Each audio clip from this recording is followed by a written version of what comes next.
Sam, congratulations on being named the 12th man. Can you take us back to the moment where you found out and how you found out from Coach Fisher? Yeah, I remember being a team meeting. The whole team was there, and he went through his normal Tuesday practice, just motivating us, telling us what the game plan is. And, he said he had another announcement. We got to name a 12th man, and right there, my heart started beating a little bit. I've worked hard to put myself, hopefully, on that list. So, obviously the opportunity was there. And he read through the whole history of the 12th man going back to E. King Gill. And, once he said Sam Mathews, it was a surreal moment. Everybody in the room went crazy. And, it was breathtaking. I can't really explain it in words. I just wanted to stand up, maybe call my mom, call the family. But it was great being there to celebrate with my teammates. Did you black out a little bit? Oh, of course. I can't remember all the details, but I remember the good stuff. You grew up a Texas A&M fan, and you decided to, after leaving Harding, go through the process of getting to the university to walk on. Yes, sir. Do you have a favorite memory when you were growing up about Texas A&M that made you fully engulfed in the culture here? It goes back to the first time I came here, 2009. Somehow my dad scored 3 tickets, so he brought me and my older brother. And, he actually left and went and got drinks or something. And that's when they do the whole Aggie wore him. And I was completely new to the culture. I wasn't that engulfed into the A&M culture.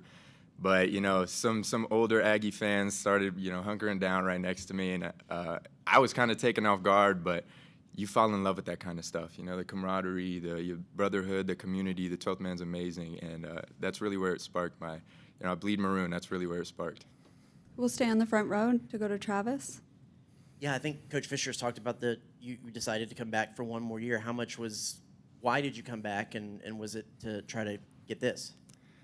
100%. I knew it was in arm's reach, and I worked very hard to, hopefully put my name up there. But I came back because I'm living the dream right now. A lot of people, wish they could be where I am, and I don't want to take it for granted. I had one more season. Well, I had to work for one season. I had to sign a waiver, but I wanted to do everything I could to come back. This has been the most amazing 3 years of my life, and I wouldn't trade it in for the world. So that's definitely what motivated me to come back.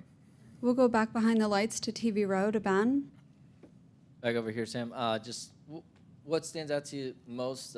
Maybe a memory you'll remember the most from that first game. Either leading the team on the field or just being able to, hype up the student section with the weight of that number. Right. No, definitely leading the team on the field. That's watching every A&M game, coming to every A&M game. That's been the most electric part of every game. At the very beginning, when the music's loud, smoke's coming out, everybody comes out, and the crowd is electric. It roars unlike anything I've ever heard of. And so being able to carry that flag and, kind of personify the spirit of the 12th man on the field. Yeah, I wanted to engage with him any chance I got, whether it was running down on kickoff and trying to get him pumped up, or, waving the flag in front of the student section right after I ran out. It was also surreal. And so I definitely have to pick leading the team out as my favorite memory. And then I saw Colin reached out to you on Twitter, but I don't know if you've heard back from any other former 12th men, and just what kind of that fraternity is like, that group. No, of course. Me and Gilly have we've had a relationship on the side. I've known him for a little bit. Choate reached out to me. They're all great guys, and they all believe in what the 12th man stands for, and they all love to see it, come to life every Saturday. So I was glad that I was able to put on a show, and it was extremely cool for Gillespie to reach out to me. That was something that I wasn't expecting, but it was really cool. Any more questions for Sam? We'll go back behind the lights on the left side to Tyler.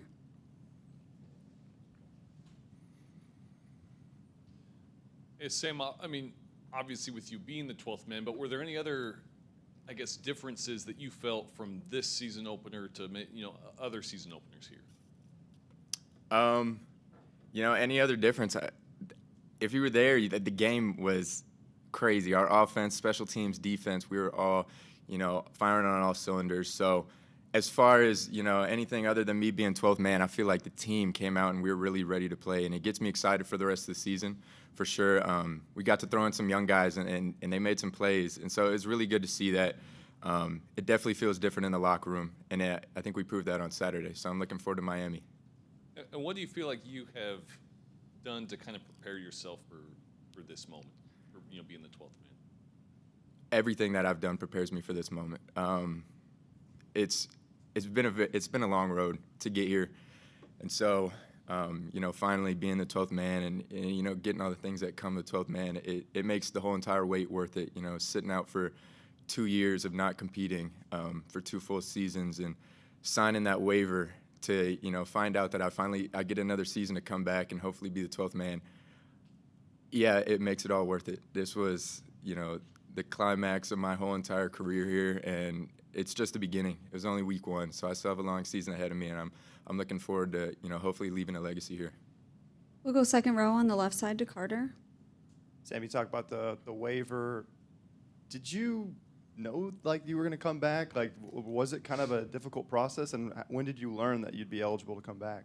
So yeah, after the conclusion of last season, it was always my plan to come back, and I go talk to Marcos. He's the kind of eligibility guy. He's who I talked to. I wanted to find out if I had 1 season or 2 more seasons. The COVID rules are very hard for me to understand. I know Marcos does a better job in understanding all that, but I thought I was fine. I was going to come back and play another season, and there wasn't going to be a hiccup. But I go and talk to Marcos, and we find out that I'm out of eligibility. Last season was my last season of eligibility due to COVID rules and other stuff that got messed around in there. But we signed a waiver. I was texting Marcos probably every day because my mom was texting me every day trying to get the answers. But I think it took over a month of me waiting. We started at the beginning of fall camp, and it took until after fall camp ended for me to finally find out that the waiver was accepted or approved, and I was going to be able to come back. So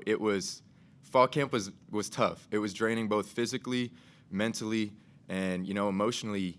You're out there practicing. You don't really know if you're going to get a shot to come back. If the NCAA comes back and declines my waiver, then I just put in a lot of work for ultimately nothing if I'm not going to be playing this season. So, that's how I found out. It was a roller coaster of emotions for sure, but Marcos calling me in his office to tell me that I got approved. I definitely came to tears in there. It was an emotional moment, but I'm so glad that it happened. I also want to ask you about special teams, because I think you led the team in special team snaps last year. I think you led them in the FF grade in special teams. Yeah. What about it do you enjoy? I know you were a high school quarterback. I don't know if you were playing special teams back then, but how do you become a good special teams player, and what about it do you enjoy? Being a walk-on here everybody tells you special teams is the way to go, and I really bought into that. I found a home on special teams, and being the 12th man, that tradition goes back, back whenever they would put all walk-ons on special teams. A bunch of guys that are really bought into what special teams means. It can really change a game. People that aren't maybe that educated on football in general don't understand the idea of special teams and the impact it can have on a game. But, I love the opportunity. There's a play to be made on every special teams play, and I just love the opportunity to fly down there and maybe be the one to make it. Yeah. We'll go front row on the right side to Brian. So does it almost seem like a movie? You're tailgating with your buddies at Texas A&M games, right? And then Yeah. you're next thing you know, in a couple of years later, you're making tackles out Right. at Kyle Field. Just take us through that. It's definitely a movie. I dreamed of playing on the field whenever I was tailgating and watching the games, but it didn't go, the road to being on the field didn't go exactly how I planned. So obviously there were some times of doubt whenever you think that maybe it's not going to happen. Your dream's too big. Maybe look for something else. But after COVID and everything, and I got the opportunity to walk on spring of 2021. It was a dream come true, and I wanted to give everything I had to this team. I tried out to be a quarterback, and concluding the walk-on tryouts, I had a coach walk up to me and ask me if I'd be open to playing any other position. And I told him, I just want to help the Aggies. I want to be there wherever you need me. I'm willing to, give it all. So they put me on special teams, and my role's grown from there, and who knows, maybe I'll get some defensive snaps later. But it's definitely been a movie. Maybe we should talk to somebody about getting that in the There you works. go. That's like the way you think. And you also have your buddies to thank, too, because didn't they encourage you at that point 100%. to say, hey, get out or give it a shot? Yes, I don't think I could have done this without my support system. My family, my mom, my dad, Austin, Emily, Faith, they've pushed me in every way, and they've sacrificed so much for me to be in the spot that I am. So I'm happy to, make them proud. And my friends too, man. My friends, they push me in every single way. So yeah, I'm glad to be in the spot where I am. We'll go fifth row on the left side and then to Rob. So as a member of the 12th man, or as the 12th man, you're supposed to represent the student body. What has been the feedback been like from the student body itself, like when you made that first play on special teams? Oh, yes. It's been so surreal engaging with the 12th man, them being able to interact with me. I know I resemble them on the field, so I do everything I can to try and get them involved in the game, get a little noise. But that was amazing. My solo tackle on punt, just hearing the crowd roar, the announcers talking about, that's your 12th man, Sam Mathews, it's a dream come true. And so the 12th man being there to, engage in me, support me, I'm gonna give everything I can to them. And this season's gonna be a long one, and I hope we could put on a show for them all year. We'll stay on the left side, fourth row to Rob, and then wrap things up with Cease. Howdy, Sam. Howdy. All right, so you mentioned Mom. So can you share with us the story about when you told Mom that you had been named the 12th man? Yeah, it was, we were waiting for a while. Obviously, I didn't really know when the announcement would come. But my mom's been bugging me the entire time about, when they're going to name a 12th man. So after it happened, obviously I'm celebrating with all my teammates and everything, but I wanted to get outside and call my mom. Yeah, I wanted to get outside and tell my mom. She's been a rock for me. She sacrificed so much for me.